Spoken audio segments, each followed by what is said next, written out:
用1万片乐高零件爆干60个小时，造一台高度接近80厘米、全身71处可动、比例1:24，甚至还可以独立站立的能天使高达是种怎样的体验呢？继仿浩克、大黄蜂、擎天柱之后 ，K 盒子再次发布了一款巨型机甲套装。从最终成品效果来看，设计师应该是吸取了此前几款机甲套装的玩家反馈。虽然高度达到了78厘米，重量达到了7.3公斤，但这款能天使在整体稳固性方面却要优于此前的几款套装。可以看到，像这样去摇晃整个模型，包括从各个角度去摇晃，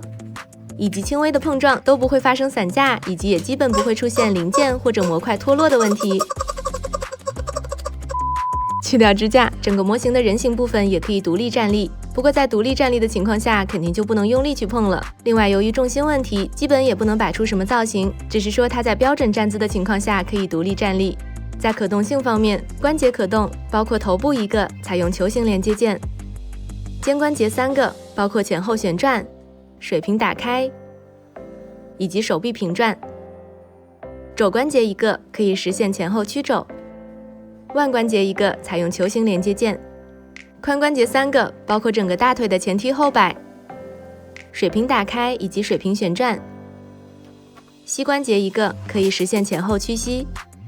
踝关节3个，包括平转以及左右还有上下的角度调整。所以主要的关节可动一共是有25个，另外每个手掌还有10个指关节可动，全身的关节可动呢，加起来一共就是45个。外夹可动也是非常的丰富，包括头部的翼片、髋部两侧的外夹、背部的一些翼片、推进器周围的翼片、后裙夹等都是可以活动的，一共有26处。所以这款高达模型本体一共是有71处可动。如果再算上配套的武器，也可以180度折叠，辅助的站立支架也有2处可动，那么整个模型的可动一共就达到了74个。对于一款采用乐高零件拼出来的机甲模型，这个可动设计大家感觉怎么样呢？所以接下来我们就来看一下它的内部设计。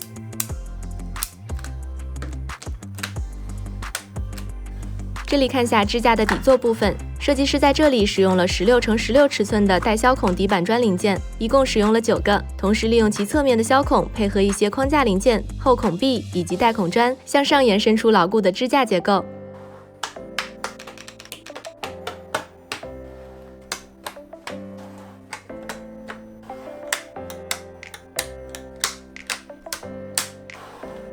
这里可以看到支架的支臂部分采用2级支臂设计，其中1级支臂被牢固地固定在底座上，1、2级支臂之间采用大转盘零件进行连接，同时通过齿轮旋钮和涡杆结构控制大转盘的旋转，实现2级支臂角度调节的效果。和1级支臂一样，2级支臂同样使用了大量的框架零件以及带孔砖。在支架的顶部连接着固定座，同样可以通过齿轮旋钮和涡杆调节角度。整个支架完成以后，可以看到支架部分也是做了一些外观设计，另外通过齿轮旋钮控制支架的角度，测试下来也没有问题。那么下面就开始主体的搭建。这里看下身体主体大模块的内部骨架，可以看到设计师主要采用了后孔壁以及带孔砖，搭建出了比较牢固的内部骨架结构，同时预留出了一些外架模块的安装接口。肩关节位置采用大转盘和手臂模块进行连接，内部使用了4枚8齿齿轮作为阻尼结构。髋关节位置使用齿轮旋钮控制涡杆的方式驱动大转盘旋转，实现整个大腿的前踢后摆。此外，整个髋关节模块也可以向外打开。所以从中我们可以看到，在内部骨架的整体设计上和此前几款作品也是基本一致的。这里我们可以看到，整个身体主体也是一如既往的延续了 K 盒子此前机甲套装的设计思路，也就是非常清晰的骨架是骨架，外甲是外甲。这里看下腿部大模块的内部骨架，同样的也是使用带孔砖和后孔壁进行骨架的搭建。膝关节位置，设计师使用了2组铰链带孔壁零件，同时使用齿条、拉杆以及4枚12齿齿轮，为整个膝关节的活动提供阻尼。同样的，这个设计和此前的大黄蜂、擎天柱也是类似的。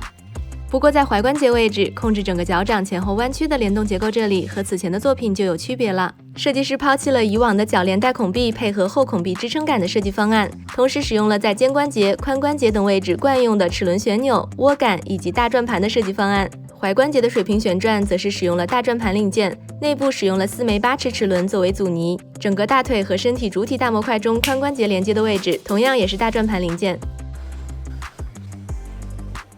这里可以看到整个大腿模块在模块化设计方面和身体主体大模块以及此前的作品也都是类似的。这里看下手臂大模块的内部骨架，肩关节的前后摆臂部分使用了大转盘零件，水平打开使用的是铰链带孔臂，而水平旋转则是通过28齿小转盘零件实现。肘关节位置同样也是2组铰链带孔臂，腕关节位置使用了球形连接件。完成了手臂部分的各个模块，那接下来就准备所有大模块的合体。不过这里我们可以看一下头部的设计，在这里同样可以看到模块化拼搭的思路，同样也是中间一个骨架，然后在四周装上外观模块。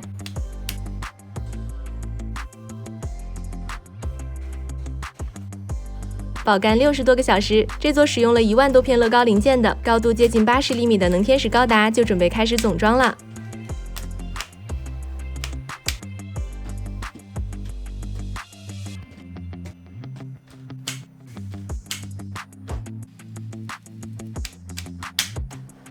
那整个作品一共70处可动，所以在展摆姿态方面还是可以做出不少的造型。同时也因为关键关节都是采用齿轮旋钮控制握感调节大转盘的方案，所以一般情况下我们并不需要直接去掰，因此也就减少了摆造型过程中的外观模块脱落的风险。牢固度方面，就像我们开篇看到的那样，一般的摇晃、碰撞都是没有问题的。在这方面，相比 K 和自家此前的其他几款套装，确实有一定的提升。不过，这仍然是一款定位为展摆的套装，而不是用来把玩的。毕竟在摆造型的过程中，仍然不能避免零件或者模块脱落的问题。相对比较异常的地方在于整个手臂的平转关节，在姿态调整的过程中，这里会比较容易发生松脱的问题，也是因为零件本身比较松导致的。另外，相对于此前的擎天柱，这款能天使高达的人形主体和支架之间的连接做的还是非常稳固的。我们甚至可以把支架理解成模型的第3条腿。同时，如果要取下人形主体，也只需要拔下2枚插销，所以确实也是比较方便。另外，套装中还配了灯光组件，安装起来稍微有点麻烦，然后灯光点亮后的效果，大家也可以自己感受一下。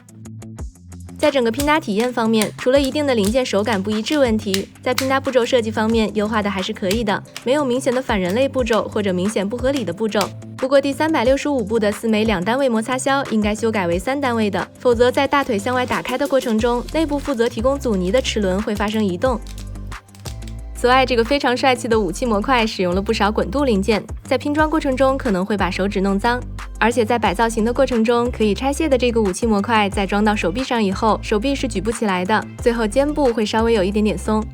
那整个套装大概就是上面这样的情况。包装方面，非常巨大的一个物流箱，重量达到了13.5公斤，打开来里面的彩盒也是非常的巨大。彩盒正面除了成品效果图以外，左下角标注了年龄定位、套装编号以及零件数等信息。彩盒背面则是展示了一些设计细节。打开彩盒，里面一共有4个零件分盒，所有的零件一共被分成了17个零件分包，14个大步骤。另外还有一包单独的灯光组件。拼搭手册装在透明袋子里，厚度超过了1厘米，一共有1444步。另外贴纸是有这样的5大张，一共包括205片。同时所有的贴纸步骤被做在了每个模块的最后部分。其中有部分贴纸在模块拼好了以后再贴是不太方便的，所以在拼搭过程中可以稍微注意一下。好啦，本期就到这里，咱们下期见。